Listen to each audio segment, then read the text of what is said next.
Hello guys, good morning. তোমরা সবাই কেমনি আছো? আশা করি সবাই খুব খুব ভালো আছো। আমিও ভালো আছি। মাই লাইফ স্টাইল চ্যানেল থেকে অনেক অনেক শুভেচ্ছা ও ভালোবাসা জানিয়ে আজকের ভিডিও শুরু করলাম। তো প্রতিদিনের মতো আজকেও এক রেসিপি নিয়ে এসেছি। তো আজকের রেসিপিটা একদম নিরামিষ রেসিপি, যেটা কোনো উপোস করার আগের দিন রুটি লুচি পরোটাতে আরামে খাওয়া যায়। তো চলো আজকে বানাতে চলেছি আমি কুমড়া আলু ছোলা দিয়ে তরকারি। তো তাতে আমার কি কি লাগছে না লাগছে সবটাই তোমাদের সাথে শেয়ার করব, আর কিভাবে তৈরি করছি তা জানার জন্য আমার পাশে থেকো। তো চলো তোমাদেরকে দেখিয়ে দিই কী কী পদ্ধতি লাগছে। এখানে আমি কুমড়া আলু ছোলা দিয়ে তরকারি করার জন্য নিয়ে নিয়েছি একটা বড় সাইজের আলু, এইভাবে কেটে নিয়েছি। 100 গ্রাম কুমড়া নিয়ে নিয়েছি, এই লম্বা লম্বা করে কেটে নিয়েছি। আর রাত্রে ভিজিয়ে রেখে দিয়েছিলাম ছোলা আমি সিদ্ধ করে নিয়ে নিয়েছি কাঁচের বাটির 1 বাটি। ফোড়নের জন্য নিয়ে নিয়েছি একটা তেজপাতা, 2টো কাঁচা লঙ্কা আর 1 টেবিল স্পুন গোটা সাদা জিরে। মশলার জন্য নিয়ে নিয়েছি 1 টেবিল স্পুন জিরে গুঁড়ো, 1 টেবিল স্পুন ধনে গুঁড়ো, half tablespoon Kashmiri red chilli powder আর half tablespoon garam masala. তো এবার আমি চলে যাব রান্নার দিকে। সবার প্রথমে গ্যাসে আমি কড়াই বসিয়ে তাতে তেল গরম করতে দিয়ে দিচ্ছি। তো এদিকে আমি গ্যাসে কড়াই বসিয়ে তাতে দিয়ে দিয়েছি সর্ষের তেল। এটা সর্ষের তেল আর রিফাইন তেল দুটোতেই করা যাবে। তো সবার প্রথমে তেল গরম হয়ে এসছে, দেখছো ধোঁয়া বেরাচ্ছে। তো এবার আমি এতে দিয়ে দেবো একে একে ফোড়ন। সবার প্রথমে আমি দিয়ে দিচ্ছি গোটা সাদা জিরা 1 টেবিল স্পুন। তারপরে আমি এতে দিয়ে দিচ্ছি 2টো কাঁচা লঙ্কা। তারপরে আমি এতে দিয়ে দিচ্ছি একটা তেজপাতা।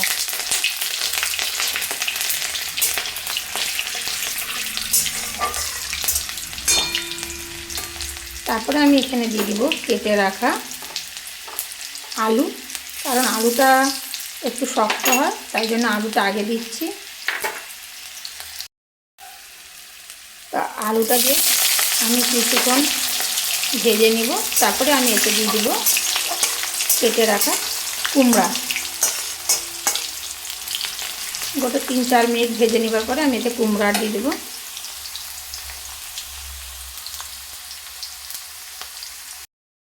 তো কিছুক্ষণ আলুটা ভেজে নেবার পরে আমি এতে দিয়ে দিচ্ছি কেটে রাখা কুমড়া।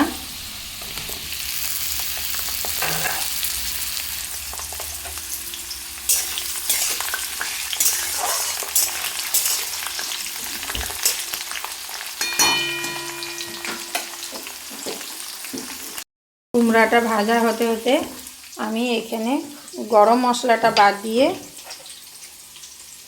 ধনে গুঁড়া, জিরে গুঁড়া আর কাশ্মীরি রেড চিলি পাউডার,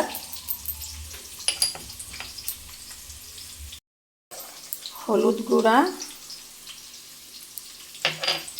ভালো করে জল দিয়ে একটা পেস্ট তৈরি করে নেব।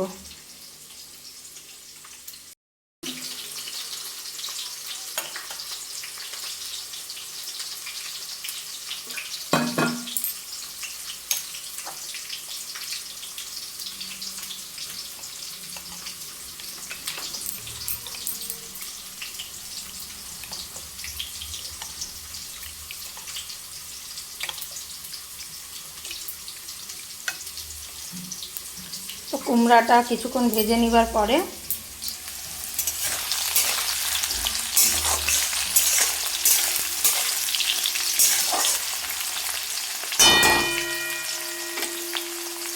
আরও কিছুক্ষণ কুমড়াটা একটু ভেজে নেব। আর তারপরে আমি এতে দিয়ে দিচ্ছি ছোলা। কুমড়াটাও দেখতে পাচ্ছ হালকা লাল লাল হয়েছে। এই পর্যায়ে আমি দিয়ে দিচ্ছি সেদ্ধ করে রাখা ছোলা।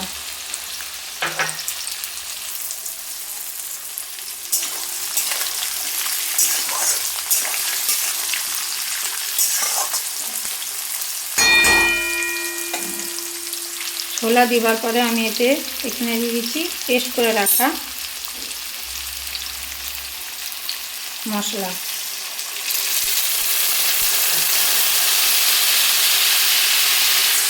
তারপরে আমি এতে দিয়ে দেবো আন্দাজ অনুসারে নুন।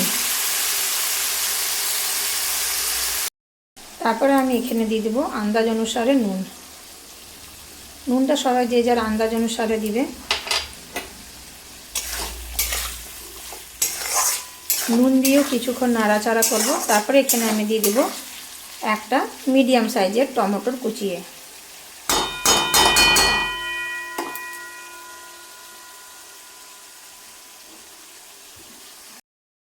তো আমি এখানে দিয়ে দিয়েছি একটা মিডিয়াম সাইজের টমেটোর কুচিয়ে রেখেছিলাম, দিয়ে দিলাম। দিয়ে আরও কিছুক্ষণ নাড়াচাড়া করার পরে টমেটোটা যখন দেখব গলে এসছে, তখন আমি এখানে দিয়ে দেব জল।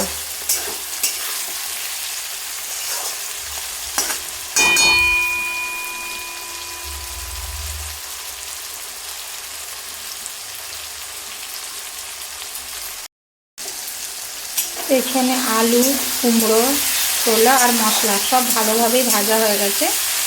এতে আমি দিয়ে দেব পরিমাণ অনুযায়ী জল। এবার জল খুব একটা দিব না, যেহেতু মাখা মাখা হবে তরকারিটা।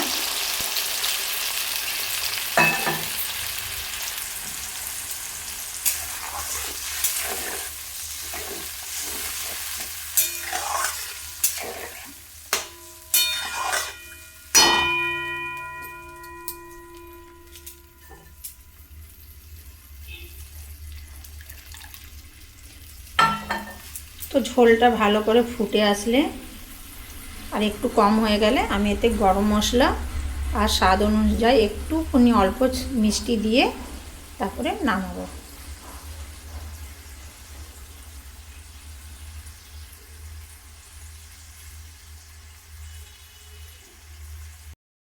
তো দেখতেই পাচ্ছ তরকারিটা কমপ্লিট। আবার এখন আমি এতে মিশিয়ে দিব সবার প্রথমে অল্প একটু চিনি। যারা মিষ্টি খাও না তারা দিবে না।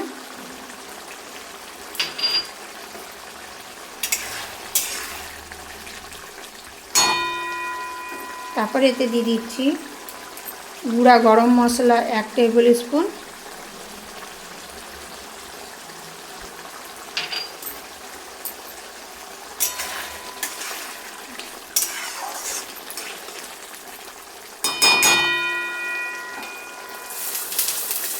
তারপরে আমি এতে দিয়ে দিব ঘি 1 টেবিল স্পুন।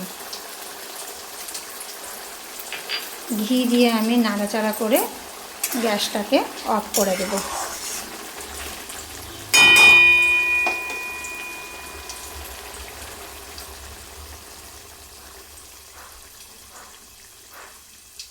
তো তোমাদের সাথে আমি শেয়ার করলাম কিভাবে আলু কুমড়া ছোলা নিরামিষ তরকারি আমি বাড়িতে বানাই।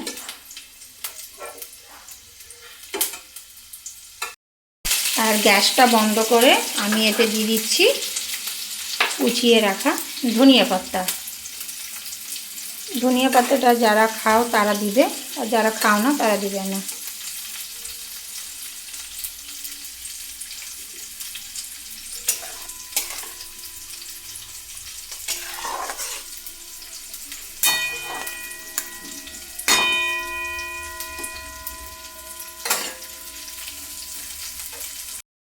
ধনিয়া পাতাটা দিয়ে একটু নাড়াচাড়া করে দিয়েছি। আর এই দেখো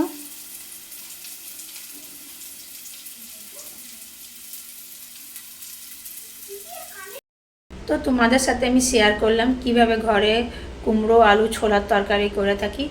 আর এরকম তরকারি সাধারণত উপোস করার আগের দিন খাওয়া হয়, একদম নিরামিষ তরকারি। তো যদি ভিডিওটা তোমাদের ভালো লেগে থাকে তো লাইক কমেন্ট শেয়ার করতে ভুলবে না। আর যারা আমার চ্যানেলে নতুন তারা নিশ্চয়ই একটা সাবস্ক্রাইব করবে। আসছি আবার নতুন ভিডিও নিয়ে। সবাই ভালো থাকো, সুস্থ থাকো, এইভাবে পাশে থাকো। আজকের জন্য এতটাই। Bye bye.